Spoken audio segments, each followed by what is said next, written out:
لا تنسوا الإعجاب بالفيديو والاشتراك بالقناة وتفعيل الجرس. لك اشتهيت شي مرة يحطوا لي اسمي أو صورتي بشي موقع من المواقع، ما بستاهل يعني؟ وليش بقى يا بعدي بدهم يذكروا اسمك؟ لك بدون سبب يذكروا، يحطوه هيك يعني، يحطوا لي اسمي على الانترنت، يحطوه بقائمة المجرمين، ما عندي مشكلة. أو مثلا بقائمة الضحايا. مثلا روح إلهي يا هاني بشوفك بقائمة الوفيات. آمين يا رب العالمين، والآيلة إن شاء الله جمعا بنفس الصفحة يا رب. السلام عليكم، أهلا وسهلا ومرحبا بكم متابعينا الكرام. بعد وفاة الفنان السوري الكبير محمد قنوع، بدأت كثير من التساؤلات تطرح على محركات البحث ومواقع التواصل الاجتماعي حول ثروته، كونه كان يعتبر من أبرز وأشهر الممثلين في سوريا، وشارك في العديد من المسلسلات السورية المشهورة. وقد صرح قنوع قبل وفاته أن ثروته ليست كبيرة كما يعتقد البعض، ولكنه يعمل على تأمين مستقبل أبنائه وعائلته، كونه شارك في العديد من المسلسلات الشهيرة. توقع متابعيه أنه يمتلك ثروة كبيرة، ولكن لم يعلن عن ثروته، ولم يتم الكشف من قبل وسائل الإعلام على ثروة الفنان الكبير محمد قنوع.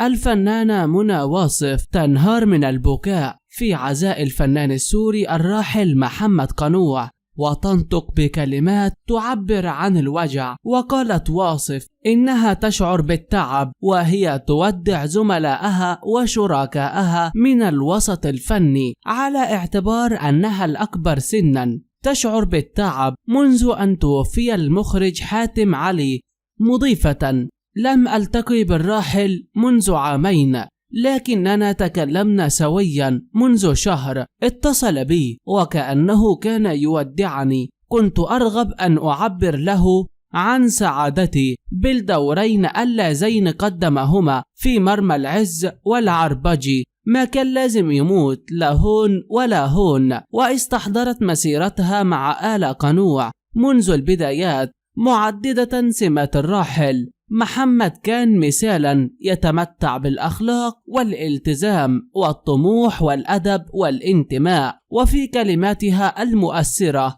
قالت واصف: الأم تردد دائما: الله لا يجربنا ونعيش تجربة أن ندفن أولادنا قبلنا، فنحن آتينا بهم كي يدفنوننا وليس العكس.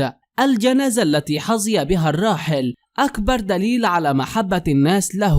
ما كان في داعي نقول للناس اطلعوا بالجنازة، حبايبنا طلعوا بالجنازة، والجنازة كانت بتليق بمحمد قنوع. الفنان خالد القيش نشر مقطع فيديو جمعه بالفنان السوري الراحل محمد قنوع خلال رحلتهما الأخيرة إلى دبي، وظهر الثنائي في جو مفعم بالسعادة وهما يستمتعان برحلتهم في عرض البحر. وعبر القش عن حزنه وصدمته بعد رحيل صديقه وزميله في الفن قنوع بشكل مفاجئ. وقال في تعليقه على الفيديو الذي نشره على حسابه في انستجرام: قلبك كان مليان فرح ومحبة وطيبة، خانك وكسر لنا قلبنا يا رفيقي، الله يرحمك يا حبيبي.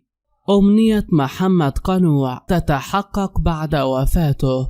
فيديو لما تمناه يتصدر. يبدو أن أمنية الممثل السوري الراحل محمد قنوع التي أداها في أحد مشاهده التمثيلية أصبحت حقيقة، دون أن يعلم أن وفاته في العالم الحقيقي ستكون هي السبيل لتحقيق أمنيته. وفي التفاصيل، انتشر عبر مواقع التواصل الاجتماعي مقطع فيديو للفنان الراحل من أحد مشاهده التمثيلية في مسلسل قرار وزير، يعبر فيه عن أمنيته بأن يتصدر اسمه حديث الناس، إذ قال في الفيديو: اشتهيت شي مرة يحطوا لي اسمي أو صورتي بشي موقع من المواقع، ما بستاهل يعني. لترد عليه الممثلة السورية غادة بشور في المشهد نفسه: إن شاء الله بشوفك بقائمة الوفيات. فرد محمد: آمين يا رب. وتداول رواد مواقع التواصل الاجتماعي الفيديو بكثافة، مشيرين إلى أن المشهد تحول إلى حقيقة. استصدر اسم محمد قائمة الوفيات، وأحزن خبر وفاته مئات الآلاف من المحبين. وصية الفنان محمد قنوع وتفاصيل مثيرة عن أمواله وكيف ستقسم بين أسرته. انتشرت تفاصيل وصية الفنان السوري الراحل محمد قنوع الذي توفي مساء السبت الماضي يوم 22/4/2023 عن عمر يناهز 49 سنة نتيجة احتشاء في عضلة القلب. وبحسب التقارير المتداولة فإن وصية الفنان الراحل محمد قنوع كان قد كتبها قبل سنوات، حيث نشرت بعض المواقع فحوى الوصية التي وضعها الفنان الراحل في يد 3 من أفراد عائلته بالإضافة إلى المحامي الخاص به، وذلك بعد شعوره بأن لحظة وفاته قد اقتربت. ووفق ما جرى تداوله فإن الوصية كانت تحتوي على عدد من الأجزاء، من بينها جزء خاص يتعلق بأفراد عائلته، وتم التكتم عليه وعدم الإفصاح عنه نظرا لخصوصية الموضوع. في حين كتب الفنان الراحل محمد قنوع في وصيته أيضا بعض النقاط المتعلقة بأملاكه وأخرى بالوسط الفني وأعماله التي قدمها طيلة مسيرته. وأشارت المصادر إلى أن الفنان الراحل يمتلك أموالا منقولة وغير منقولة، بالإضافة إلى بعض الأصول خارج بلده سوريا وتحديدا في مصر.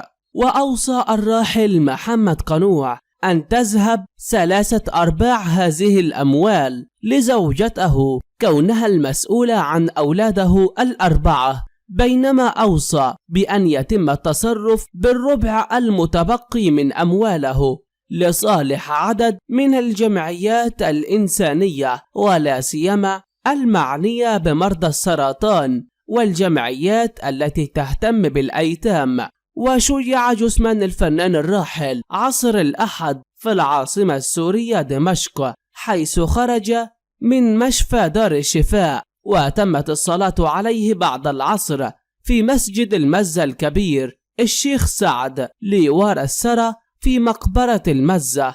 وحضر تشييع الجنازة عدد كبير من نجوم الفن في سوريا، من بينهم سوزان نجم الدين وعبير شمس الدين وميلاد يوسف وعباس النوري وفراس إبراهيم وأمل عرفة وروعة السعدي وأيمن رضا وغيرهم. وكان الفنان الراحل محمد قنوع أدى مناسك العمرة في مكة المكرمة قبل أسبوع من وفاته خلال شهر رمضان رفقة ابنته ماسة. وفي السياق نشرت الشابة ماسة ابنة محمد قنوع فيديو مؤثرا لوالدها وهو يحتضنها وكأنه يشعر بأنه سيرحل قريبا، مرفقا بتعليق حتى منك. لا تنسوا الإعجاب بالفيديو والاشتراك بالقناة وتفعيل الجرس.